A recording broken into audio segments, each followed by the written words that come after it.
उस स्थिति का नाम समाधि है। दो प्रकार की समाधि बताई हैं, महर्षि पतंजलि ने दो प्रकार की समाधियाँ बताई गई हैं। एक है संप्रज्ञात समाधि और दूसरी है असंप्रज्ञात समाधि। संप्रज्ञात का मतलब है, सा का मतलब सहित और प्रज्ञा का मतलब ज्ञान। जब तक हमें भौतिकता का ज्ञान है उस स्थिति का नाम सप्रज्ञात है। और असंप्रज्ञात का मतलब है जब आ का मतलब नहीं, जब हम भौतिकता के ज्ञान से पूरी तरीके से विमुख हो जाते हैं तो उस स्थिति का नाम असंप्रज्ञात समाधि है। तो दो प्रकार की समाधियां बताई गई हैं, एक है संप्रज्ञात, दूसरी है असंप्रज्ञात। संप्रज्ञात का मतलब जब तक भौतिकता का भान हमको है, जब तक भौतिकता का ज्ञान हमको है, उस स्थिति का नाम कहा गया है संप्रज्ञात समाधि। संप्रज्ञात समाधि चार प्रकार की है। सबसे पहला है वितर्कानुगत, दूसरा है विचारानुगत, तीसरा है आनंदानुगत, चौथा है अस्मितानुगत। उसमें जो पहली है वितर्कानुगत, ये भी दो प्रकार की है, सवितर्क और निर्वितर्क। सवितर्क जो समाधि है इसमें स्थूल तत्वों का जो अभाव, जो भान बना रहता है। स्थूल तत्वों का मतलब है जैसे पंच भौतिक तत्व हैं। सवितर्क से आप इस तरीके भी समझ सकते हैं कि कोई विचार आया, उस विचार पे जो हमारे तर्क, हमारा जो बुद्धि तर्क करती है, वितर्क करती है, क्यों, कब, कैसे का जो सवाल उठाती है, उसका नाम सवितर्क से है। धीरे धीरे जो है ध्यान और अभ्यास के माध्यम से हम इन तर्कों का विनाश करते जाते हैं। उसके बाद जो स्थिति बच जाती है उस स्थिति का नाम होता है निर्वितर्क समाधि। वितर्कानुगत दो प्रकार की है।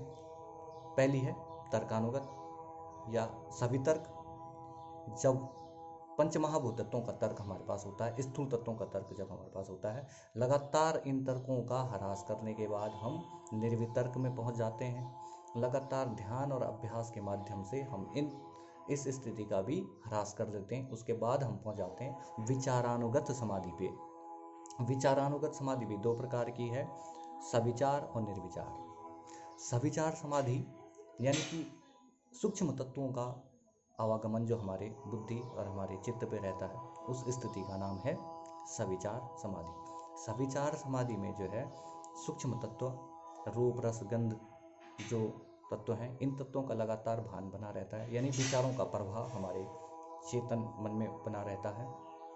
इस स्थिति का नाम है विचारानुगत। लगातार ध्यान और अभ्यास से हम इस स्थिति का भी ह्रास करते जाते हैं। उसके बाद बच जाता है निर्विचार की स्थिति आ जाती है, इसको कहते हैं निर्विचार समाधि।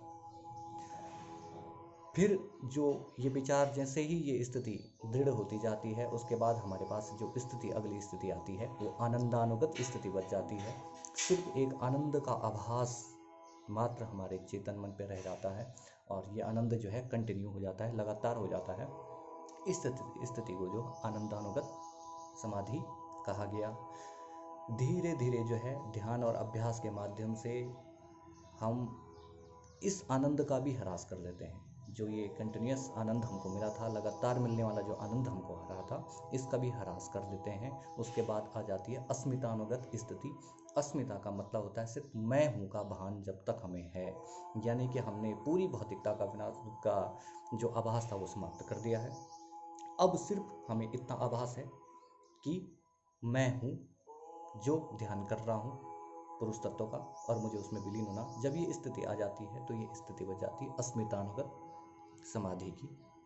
लगातार इसमें हम आगे बढ़ते हैं, इस अस्मिता का भी हम लगातार ह्रास करते हैं तो हमें मिल जाती है। उसके बाद हमें जो प्राप्त होती है समाधि, उस समाधि का नाम है असंप्रज्ञात समाधि।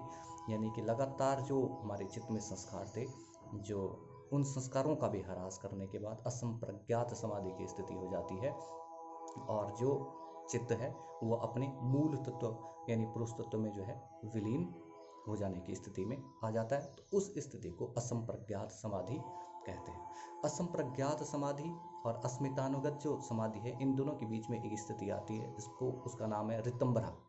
ऋतंभरा का मतलब हमें जो है पुरुष तत्व का पूर्ण रूप से ज्ञान हो जाता है, उस स्थिति का नाम ऋतंभरा है। तो अब असंप्रज्ञात समाधि में हम होते हैं और इसी बीच यदि साधक की मृत्यु हो जाती है किसी कारणवश, तो उसमें भी दो प्रकार की समाधियां बताई गई हैं फिर से असंप्रज्ञात। एक है बहुप्रत्यय, दूसरा है उपाय प्रत्यय। बहु प्रत्यय में हम क्या करते हैं, यदि साधक की मृत्यु हो जाती है तो अगला जो शरीर धारण होगा उस शरीर में वो किसी भी प्रकार का कोई कर्म नहीं करेगा, और जैसे ही पूर्व जन्मों के कर्म का फल समाप्त होगा हमें जो है पुरुष तत्व की प्राप्ति हो जाएगी। ये है बहु प्रत्यय।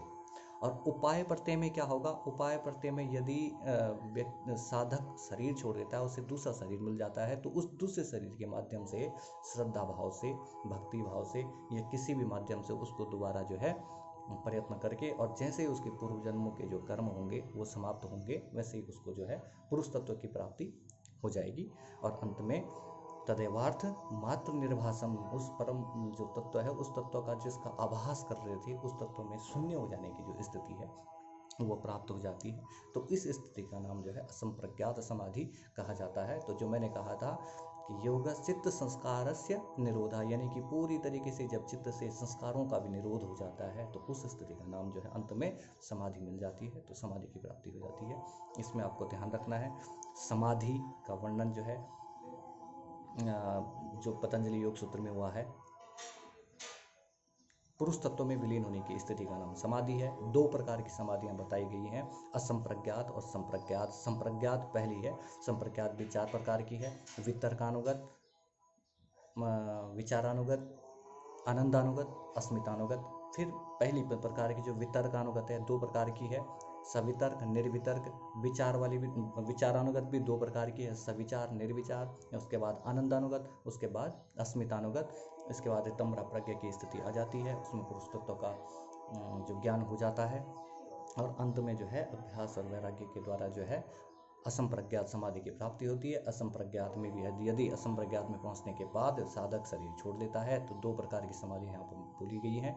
इनमें जो पहला है बहु प्रत्यय, दूसरा है उपाय प्रत्यय। बहु प्रत्यय में जो है दूसरा शरीर जो धारण करेगा उसको सिर्फ अपने पूर्व कर्म फलों को समाप्त होने का इंतजार करना होता है, और उपाय वाले में जो है उसको कुछ उपाय करने होते, श्रद्धा भक्ति, ये किसी भी माध्यम के द्वारा जो है वो अपने पूर्व जन्मों के फलों का ह्रास करके और पुरुष तत्व में विलीन हो जाता है।